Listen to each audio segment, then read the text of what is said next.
konten-konten video saya yang telah dipotong dan atau dipelintir dan atau di framing dan atau diberitakan dan digunakan oleh pihak-pihak tertentu untuk mengadu domba.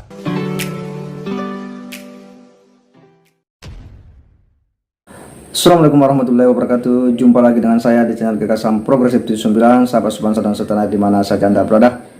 Kembali kita mengupdate perjalanan kasus penggeredukan di Pondok Pesantren Gus Fuad Pleret, di mana pada saat pondok beliau itu didatangi oleh sekelompok orang, hingga kemudian kejadian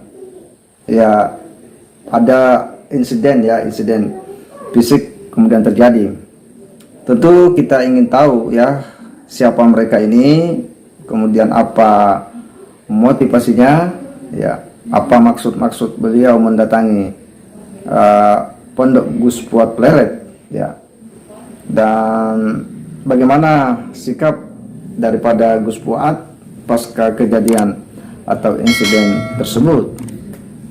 Tentu kita semua bertanya, ini kelompok dari mana yang kemudian begitu bersemangat sekali mendatangi Pondok Gus Fuad, dan dia begitu berani melakukan penyerangan secara fisik, padahal nampak bahwa ini di tengah-tengah banyak orang sepertinya bahwa memang kelompok-kelompok ini adalah kelompok yang sudah sering dan berani berhadap-hadapan secara fisik, dan kejadian itu kemudian membuat beliau sang pelaku ini kemudian diamankan di Polres Bantul, Yogyakarta.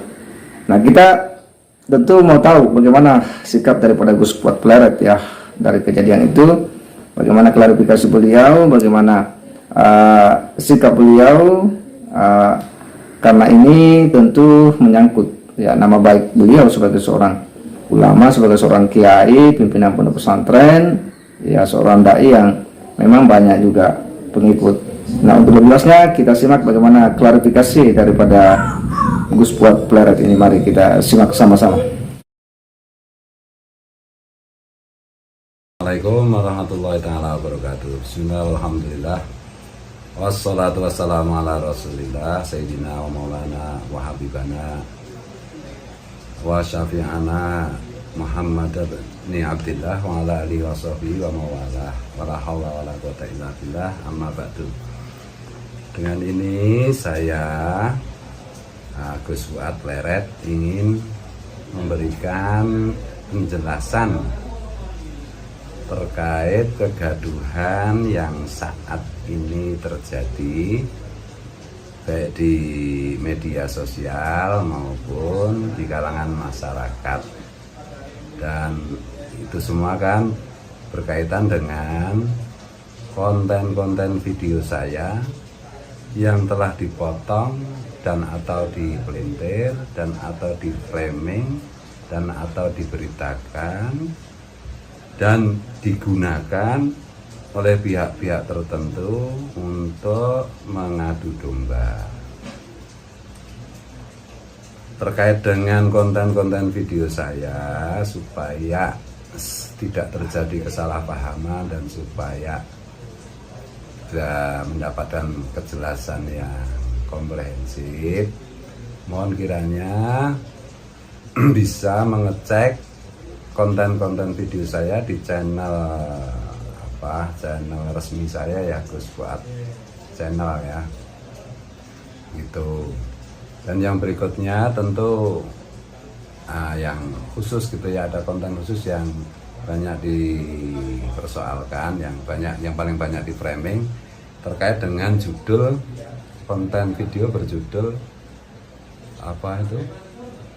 Gus Fuad Pleret Habib dilarang berdakwah di Indonesia. Nah, itu maksud saya, nanti bisa dicek secara lengkap di konten video tersebut di channel ini. Tentu yang terkait dengan adanya oknum yang menciptakan atau berdakwah yang menimbulkan hal-hal yang tidak baik di kalangan masyarakat. Dan berikutnya, marilah kita bersama-sama menjaga kondisivitas kehidupan masyarakat berbangsa dan bernegara. Apalagi ini kan hari hari terakhir bulan Sya'ban, besok itu sudah insya Allah sudah masuk bulan Ramadan. Mari kita menghormati bulan Ramadan, bulan yang disucikan oleh Allah, dengan menjaga ketenangan, kekhusyuan, kesejukan, dan menebarkan kasih sayang. Selanjutnya, untuk pihak aparat negara yang semuanya sudah melaksanakan tugasnya dengan sangat-sangat baik terkait dengan kegaduhan ini, kita semua mengucapkan apresiasi dan terima kasih yang sebesar-besarnya. Dan juga untuk semua pihak yang terkait yang turut membantu menyelesaikan atau mengkondisivitaskan kegaduhan ini, juga kita mengucapkan sangat-sangat berterima kasih.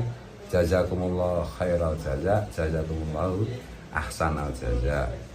Dan sekali lagi sebagai kata terakhir, saya meminta maaf dengan hati yang tulus atas kegaduhan semuanya ini. Mudah-mudahan kita semua mendapatkan rahmat dan kasih sayang Allah dan Rasulullah, dan kita menjadi orang yang disertakan bersama Rasulullah, menjadi kebanggaan Rasulullah di dunia wal akhirah, dan bersama Rasulullah dan semua kasih Allah yang lainnya. Sekali lagi mohon maaf ya. Mari kita menjaga kekhusyukan dan kondisivitas masyarakat, khususnya untuk bulan Ramadan dan bulan-bulan berikutnya. Wallahul muwaffiq ila aqwamit thoriq. Wallahu a'lam. Assalamualaikum warahmatullahi wabarakatuh. Ya, itu klarifikasi daripada Gus Puat Plerek ya. Nampak sekali bagaimana Gus Puat ya dalam kondisi yang sehat. Dia kondisinya tenang. Dia menyampaikan video klarifikasi dengan sangat bijak ya. Tenang, dia menyampaikan situasinya dan bagaimana seharusnya kita menyikapi. Apalagi kejadian itu memang beberapa hari ya jelang bulan suci Ramadan, sehingga memang penting bagi kita untuk kemudian menurunkan kita punya egoisme, arogansi, untuk tidak menambah suasana itu kemudian semakin memanas. Dan apa yang disampaikan oleh Gus Puat ini memang menunjukkan kelasnya sebagai seorang ulama, sebagai seorang kiai, pimpinan pondok pesantren yang sering memberikan nasihat-nasihat atau wejangan-wejangan yang memang menyejukkan di hati umat, dan tentu memang itulah yang kita harapkan. Klarifikasi Gus Puat ini jelas ya, memberikan informasi penting bagi kita semua dan tentu publik Indonesia dan khususnya masyarakat di Yogyakarta, karena kejadian penggerudukan itu ya sempat betul-betul menggemparkan ya publik, dan bagaimana sang pelaku juga ini sempat diamankan di kantor polisi dan dia masih memberikan klarifikasi, tetapi justru nantang balik ya. Beliau ngancam ya, bahkan katanya akan mencari tahu ya siapa yang sempat memukulnya ya, karenanya dia kenal. Tetapi apa yang disampaikan oleh Gus Puat ini ya, kita sudah paham posisinya, dan bagi mereka-mereka yang masih ya kemudian curiga terkait dengan apa yang disampaikan oleh Gus Puat tentang Abaib yang kemudian berdakwah, dia meminta agar menonton akun YouTube-nya secara lengkap, karena dia menyampaikan bahwa ada oknum ya Abaib yang kemudian menurutnya itu berdakwah kurang tepat ya di Indonesia ini, dan itu yang kemudian mengundang kelompok masyarakat di Bantul itu kemudian menggeruduk. Nah, kemudian terjadilah insiden itu, dan dari situasi itulah Gus Puat kemudian memberikan klarifikasi dan wejangan kepada kita semua. Semoga ini bisa menjadi nasihat yang baik di saat kita sedang dalam menunaikan ibadah di bulan suci Ramadan ini. Segera demikian. Wassalamualaikum warahmatullahi wabarakatuh.